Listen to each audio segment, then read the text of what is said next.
ரிஷி காஷ்யபர் எனக்கும் முட்டைகள் அளித்திருக்கிறாரே, இதில் ஒன்றை நான் உடைத்து தாய் எனும் சந்தோஷத்தை ஏன் அடையக்கூடாது?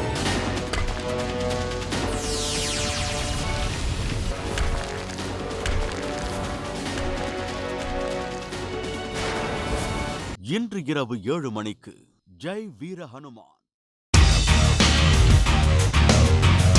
மனசுல நீ என்னதான் நினைச்சுக்கிட்டு இருக்க? நான் பெத்த பொண்ணோட வாழ்க்கையை முடிவு பண்றதுக்கு உனக்கு என்ன உரிமை இருக்கு? முன்ன பின்ன தெரியாத யாரோ ஒரு பையனுக்கு என் பொண்ணு கனிகாவை நான் கல்யாணம் பண்ணி கொடுப்பேன்னு எப்படி உனக்கு தோணுச்சு? அப்படியெல்லாம் இல்ல அத்தை. எனக்கு அந்த மாதிரி எந்த தப்பான எண்ணம். வாயை மூடு. சொந்தங்கள் இன்று இரவு 9 மணிக்கு. எந்த பிரச்சனையும் இல்லல. எனக்கு என்ன இருக்க போகுது? எனக்கு ஏன் வரப்போகுது பிரெயின் டியூமரும் கேன்சரும்? சி, ஏன் இப்படி எல்லாம் பேசுறீங்க? நிஷாவுக்கு எதுக்கு நீங்க 2 லட்சம் ரூபாய் செக் கொடுத்திருக்கீங்க? ராஜா, ராஜா எந்திரிங்க.